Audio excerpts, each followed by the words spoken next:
Alrighty, hello, this is Deanna, your faith stylist, straight from Melvira's Hair Studio.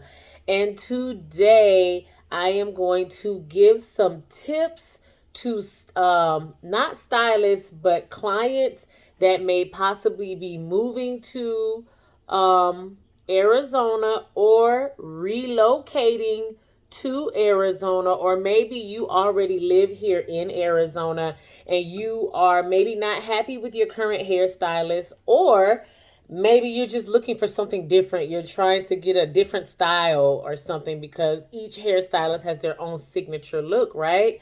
Well, these are some tips that will help you to narrow down your searches so that you don't have to do things like do trial and error.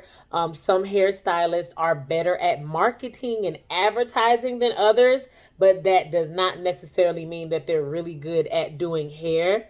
And what I find is that sometimes potential clients get caught up in the advertising of things and stuff looking really, really good on social media, or they just seeing a lot of that person's advertisements all over online, and they begin to think, you know what, let me go to this person, because that's how marketing and advertising works, right? But sometimes a good hairstylist is not an advertised hairstylist. Sometimes word of mouth is the best time or the best way to find a really, really good hairstylist. But sometimes even that doesn't work. And so I want to give you a few pointers to help you to determine if a hairstylist would be a good fit for you. This is also something that other hairstylists could take and read in between the lines and kind of flip the tips that I give to make themselves stand out and to encourage them to be better hairstylists, right? Okay, so how to find a good hairstylist in Arizona. And of course, this can go for any place in the world, how to find a good hairstylist. I just said Arizona because that is where I'm at, and we're often working with clients who had to go through a few different hairstylists before they randomly found us, okay? So, one, the first thing that you need to do is when you're thinking of moving, or when you are thinking of relocating or moving from one hairstylist to another, you need to make sure to start early, okay? You should start early because you do not want to be in need of getting your sister locks done, getting your lock retwist, getting your relaxer, getting your weave, and you are already past the due date. My ladies that have been past the due date for getting their hair redone know exactly what I'm talking about. So you want to start early so that you have enough time to weed through the hairstylist that would not be a good fit for you, okay? The next thing is going to be that don't be in a rush. Again, do not start early and don't be in a rush, because whenever we are hasty, haste always makes waste. And that is especially whenever you're looking for a new hairstylist. That hairstylist could be awesome, great at doing hair, but maybe your personalities just don't mesh so well. Maybe you're used to being more catered to, or maybe you don't want to talk as much, right? Anything could make a personality not mesh, okay? The next thing is that you want to encourage your first visit with your potentially new hairstylist to be a consultation, and don't let a consultation fee scare you away from having that consultation, because a good hairstylist more than likely is going to charge for the consultation if it does take more than 15 minutes, because that's taking away from their time. And when you take away from their time, we all know that time is money. I think it's important not to treat customers like they are dollar bills, but a professional stylist is always going to make sure that they are compensated for their time. And sometimes when a hairstylist charges for a consultation, that is a good sign that you may want to be in her chair, because other people already value her time and they are willing to pay to utilize her time. So that may and can be a good sign, okay?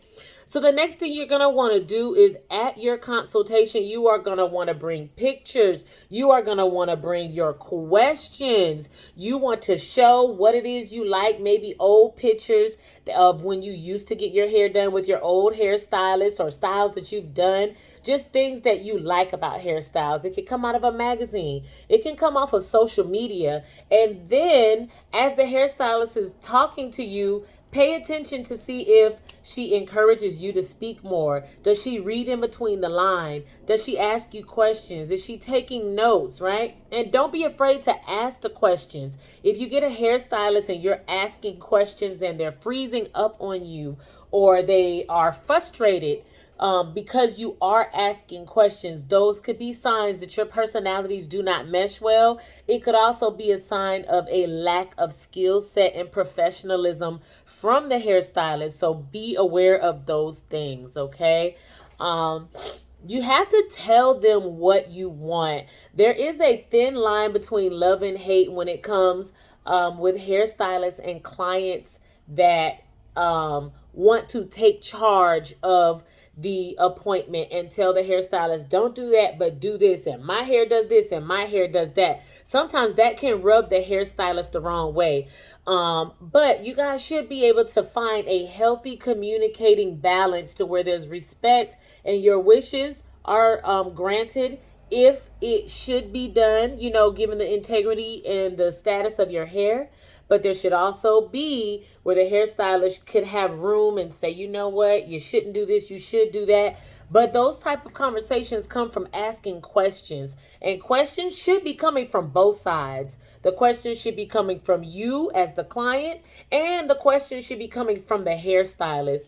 If you are new to town and you sit in a hairstylist chair and she asks you little to no questions, you should be concerned, okay? That doesn't necessarily mean that she doesn't know what she's doing. It could mean that she's new. It could mean she's nervous, but that doesn't always mean that she doesn't know what she's doing, but sometimes it can, which is why when you hear that, you say, hey, well, are you new? And what are your specialties? The type of questions. What are your specialties? What do you like to do? How long does it take you on average to do this? And how long does it take you to do that? Because there are some hairstylists that will take, 20 minutes and lay something out that it would take somebody else 2 hours to achieve the same results. Okay. So depending on how much time you have, your budget, and all of those things, you have to pick and choose carefully which hairstylist you work with. Another thing is you're going to want to think about pricing, right?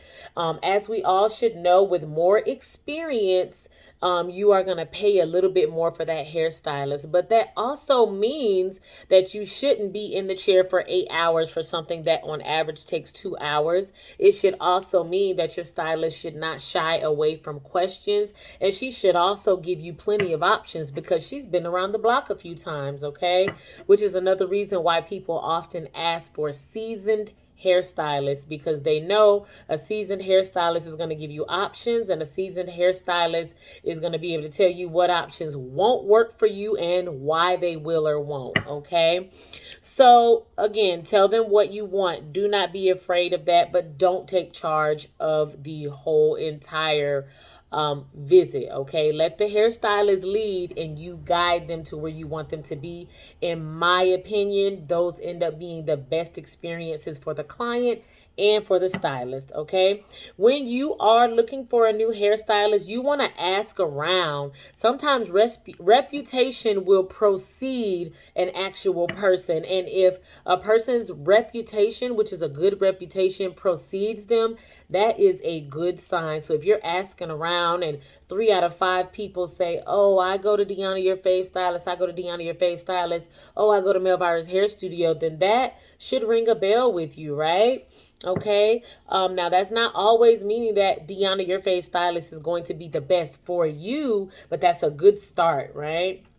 Read the reviews. So a great way to read reviews for hairstylists is to follow them on social media, go to their Google accounts if they have one, Yelp, all of these things. Facebook nowadays will give you a good idea of whether someone is a good fit for you. For example, if you go to our Yelp, Google, Facebook, Vagaro reviews, you're going to see a lot of things about a warm, welcoming atmosphere, friendly faces, good skill set, nice environment, because we put a lot of focus on environment, right? So it sounds like a place you would come to where you're going to be catered to, right? Where someone's going to take care of you and ask you questions. You want to read these type of reviews and read in between the lines and call and ask questions that may not have been put into the reviews, right? So that you can make sure you're getting what you want, all right? And it's also going to help shape your opinion about them. And when you call and speak to them on the phone, listen to how they answer the phone. When you're there, what type of music are they listening to? How do they greet you at the front door? All of these things are going to let you know if a hair salon or a place is going to be the spot for you. I would also say to beware of kitchen beauticians. Kitchen beauticians is not a curse word. It's not a bad word. I know so many beauticians that started out at home like myself, and I grew from there, but I've always been professional and growing towards professional. But you want to be mindful of, if you're going to go into someone's home or their personal space to get your hair done, do you want to deal with the nuances of that? Do you want to deal with the babies crying? Do you want to deal with the family members popping up? Do you want to deal with them having to stop to go and do this and go and do that for them to complete your hair, right? Because some women honestly do work from home because childcare is extremely expensive, for one example. There's a plethora of other reasons why people work from home. Give or take, if it is a hairstylist that is working from home, you're going to have a whole different set of questions that you need to be confident enough to ask them. Is you doing my hair at home going to stop you from getting done in a timely fashion? Will I be able to leave before dark? What kind of neighborhood is it? Do you smoke cigarettes? All of those things and anything else that may pertain to you and your situation. Okay. And last but not least, I'm going to leave you with, do not look at skin color or culture. I know some really, really good African hairstylists. I know a very good Pakistani hairstylist. I know a few really, really good white hairstylists. And I know a whole bunch of black hairstylists.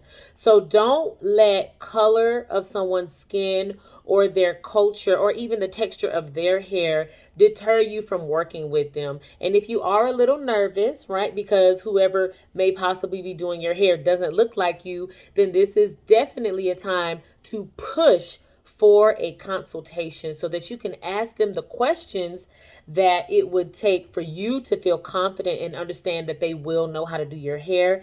And you can look and see if they're asking the same thing, because whatever you're giving them, they should be giving you the opposite of that. Okay, so take these tips and use them to help you find a good hairstylist. And if you happen to be in Tucson, Arizona, then you can come on down to Melvira's Hair Studio.